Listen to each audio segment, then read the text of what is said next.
Alright guys, TacticalBit back again today. Haven't enjoyed your Sunday so far, and today we've got to talk about day 2 of the Paris home series. A number of crazy storylines to discuss today, a lot of interesting matches, but also the Dallas Empire versus London Royal Ravens game that finished off the day. Some more questionable rulings for the CDL, pros talking out about it, in addition to the game state more generally. I do respect pros talking about these issues, because maybe other esports professionals in other titles may not. But yeah, intrigued to hear your thoughts down below as always. Like if you guys enjoyed the video, subscribe if you are new. But the first game of the day, Atlanta faced New York Subliners, and I predicted FaZe to win this in a game 5 before the event even began. That happened, but I'm still amazed at how it manages to happen every single time for Atlanta FaZe. But they did look much more like their former selves when they used to win events back a few weeks ago now. 250-162 game number 1 on Gunrunner. Definitely the slaying was out of control for Atlanta FaZe, and New York really just couldn't compete with this squad. Then 6-1 in the search and destroy as well. Looked like FaZe were back on form, gonna smoke through this series, go through to the championship Sunday, as maybe you could even consider them favourites once again, especially given this is first series of the day, and we weren't going to be able to see what Florida and Dallas were looking like later in the day as well. However, Subliners bounced back, and once again we end up in a game 5 here. Domination was won impressively really against a FaZe Clan squad who is very good at search and domination indeed. But then the game 4, this was on St. Petrograd Hardpoint, the map where Subliners had absolutely whitewashed FaZe a while ago, like 250-79 or something, whatever it was on this St. Petro Hardpoint a couple of events back. I think even FaZe ended up winning that event, but still, Subliners win this one to take it to a game 5. But game 5 Arclov Peak, a map where Subliners had demolished OGLA 6-1 just the day before. FaZe win this one 6-4, and Subliners were up 4-2 at one point, but the clutch on FaZe was unbelievable. The fact they managed to win this one, simp knifing ZooMaa in the back to finish off the job, was kind of crazy. And yeah, FaZe take the series 3-2. They make it onto the grand finals. Crazy situation, to be honest. Win another game 5. Couldn't really believe what I was seeing. And yeah, Major Maniac with a 1.3. Abizi had a really standout performance in that game 5. So yeah, he did his best to get FaZe the job done in this one. And then game 2 was Dallas versus Florida. So another blockbuster matchup here. Of course, it went game 5 round 11 last time these guys played, but Florida came out swinging once again on this map number 1 Gunrunner. I don't really think there's any team apart from Florida that can really challenge Dallas Empire on this map, but Florida have done it twice now in comfortable fashion, right? 250-170 pretty much once again.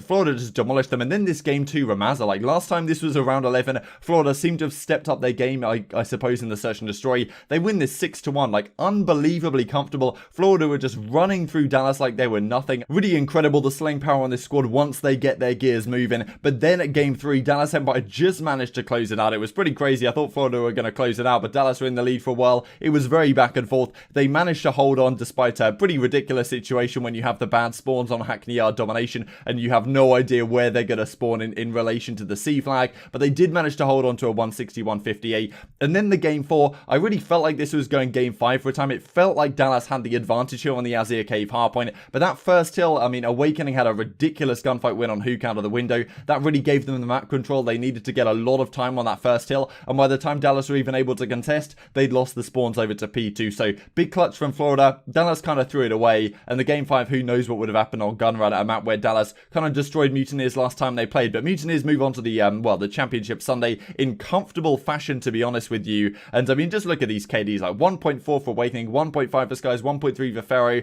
Like, what more can you want? Like, Frosty and Havoc are just chilling here. The entire team is just unbelievably nasty right now. So I'm very intrigued to see how they fare on this championship Sunday, if they can get it done back to back, because that would be a truly remarkable storyline.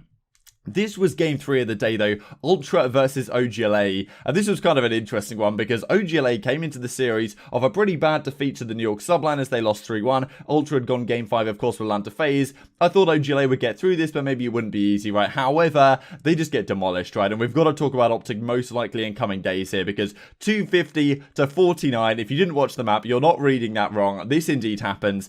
Made a couple of screenshots as it was going on here. 183-4 at one point. I don't think I've ever seen a scoreline like this in my life in a Pro League game. Bance was on a 10 streak. He got like a 5 on as well. Remember Dashi? People often talk about it on Seaside where he got the 5 on screen. Bance managed to do that in this game. 183-4. Like, I couldn't believe what I was watching. And they finished off the game 250-49.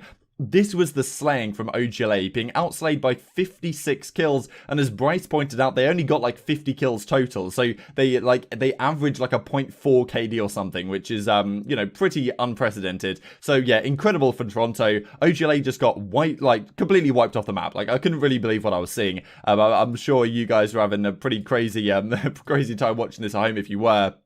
And then the game 2, Ramaza Ultra win it 6-3, and then they closed it out in a relatively close domination as well. So OpTic just, I mean, after that first map, they kind of were more competitive, but yeah, I mean, Toronto winning series like this is just absolutely unprecedented, right? I know GLA really have to go back to the drawing boards here. Kenny was talking about on Twitter how, like, same problem since day one, and yeah, so they really have to have a think. And well, Slasher did do this tweet: Toronto is the better team, we're gonna absolutely smoked, we were not lagging. So, you know, fair play from Slasher being honest and straight up about this. However, these spawns are unacceptable for a 300 million league, and we'll see a similar thing mentioned by Clay later in the day here, because this, of course, is gun runner domination, and well, they have A and B flag, the C flag is being captured, but still, we've got Toronto players spawning behind them. Pretty unbelievable. This is the overall series scoreboard. I mean, like, just look at the slaying. You can't make this stuff up. Dashi with a 0.9 on this one, so better than he has been in the past, right? His domination was at least solid, but yeah, that hard point was one for the record books for sure. So then with OGLA bowing out the tournament, we had another elimination game here, Paris Legion versus the London Royal Ravens, and well, London win this one 3-1. McWilliam 1 was pretty comfortable, 250 to 150. Game 2 was very interesting indeed, because Paris went up 5-1 in this one. Scraps clutched a pretty nice 1v2 to bring it back to 5-2, and Paris, it almost looked like they were going to throw it away. It went to round 11, but Paris closed it out just when it mattered, because yeah, it was crazy that Paris even let it go that close. It's in a couple of near comebacks so far this weekend, but Royal Ravens fall short in this one, but they bounce back pretty strongly. The domination was close, but they make it work in the end on Hackney Yards. And then game 4 on Hackney Yards Tower Point as well. It always felt like London were going to be in the advantage here. So once again, the home team, the Paris Legion, this time finished top 8 of the event. I think the last 4 events now, the home team has finished in very last place. Starting with the Florida Mutineers when they had that awful run,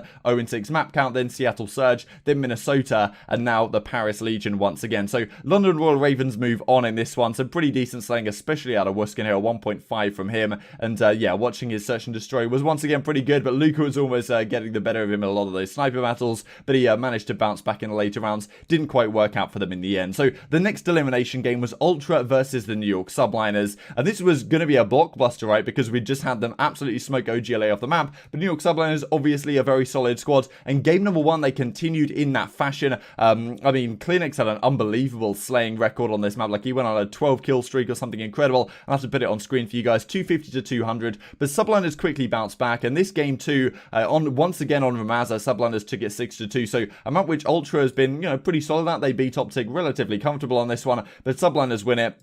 Then the game 3 domination. This was really where the series turned around, because Ultra had a big lead on this game 3, especially in the first half. They were up by almost 50, but Subliners bring it back a consistent 2-cap pretty much the entire time, win it 160 to 153, and this was definitely the swing game mode for them. If this goes the other way around, I can definitely see this series going a different direction. Everything was gun runner to finish it off here, and yeah, in the hard point as well, Subliners closed it out. So Toronto bow out of the tournament with only 10 points gained this entire weekend, despite going game 5 with FaZe and having a close series against the New York Subliners. But in the end, it's kind of expected that Subliners will move on here. And yeah, Clinix with a 0.9, Methods to 1.1, but the slang on the New York Subliners was pretty damn consistent across the board, and Mack turning it up when it mattered, especially in that search and destroy. Mack and accuracy absolutely taking over. So we go on to the final series of the day, that being London Royal Ravens versus the Dallas Empire. And this was an interesting one, right? So, you know, London were clearly the second best team here. They'd already lost to Dallas so far this tournament, but, you know, this game 2 search and destroy was very interesting. If you guys watched the VOD on YouTube, as I did this morning,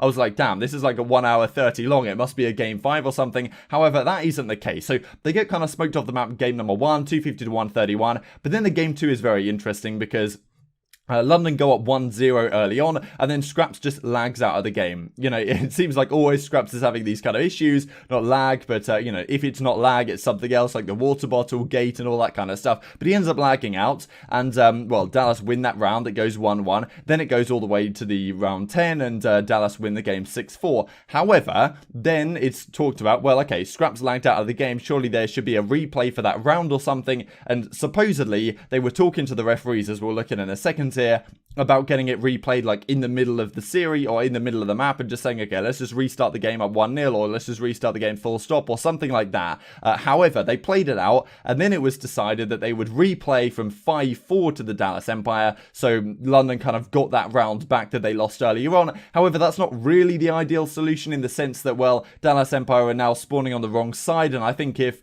you know, it got replayed from 5-4, if London had won that round, it would have then gone round 11 in the real game, and therefore the offense and defense would have been decided by score. However, as it turns out, Royal Ravens would have got defense, which is considered the worst side on this map right now. So, you know, there was no perfect solution here, but maybe it could have been dealt with better. Always seems to be a team like London on the receiving end of this kind of stuff. But they lose 6-4 in the end, and the domination wasn't particularly close. And another series that Royal Ravens have to play against Dallas Empire. I saw Scraps talking about the amount of times they've played Empire, FaZe, and Huntsman. And next event, the first series they're going to be playing is up against the Huntsman as well. So that's a tough one for them. This is the overall series scoreboard before we go into some of this Twitter drama here. So Clay with a 1.3. You know, just unbelievable slaying from the Dallas Empire once again. And yeah, these respawns just not particularly close at all. So Ravens bow out with another tough bracket they had. But this is some of the stuff that is discussed. So Clayster tweets this out. Please explain a very similar GIF to what we just saw mentioned by Slasher. This spawn that comes in on this Gunrunner you know, domination map where you've got A and B control. The other team is pushing for C, but they still spawn behind. You get these kind of noob spawns, I suppose you could say. And then Zero replied to this in a tweet we'll look at in a second here. Scum says, nice knowing you. I'll let you know how it goes. So talking about the whole finding situation, because he says, we are playing the worst Call of Duty to ever come out. This is all overlooked by the fact Warzone came out. So that's what Zero comes out and says in reply to this one. And then you've got this exchange here from Clayster. Got a lot to say, but I won't say it. Nothing against the London players at all either. Really not their fault. Beat them 3-0. GG's to them. You would have done the same in the situation. GG's, pal. Oh yeah, it's really nothing against you guys, but there's way too many factors to just restart at 5-4 with no specialist streaks or no Deddy or trophy. If we'd have lost that round, we'd have had offense, which is BS2. Kicked Maddie out of the game up 1-0 as well. Honestly, couldn't write it. We've played full maps lagging last week versus Minnesota, where both teams were skipping and it was just like, oh well, we'll play through it. But somehow there's replays now. That's the only thing that bothered me seriously, just the inconsistency. Bro, he literally got kicked out of the game for no reason at all. Never mind, he literally got flung out the game for no reason. Never mind lagging. So, yeah, that's what Wiskin says.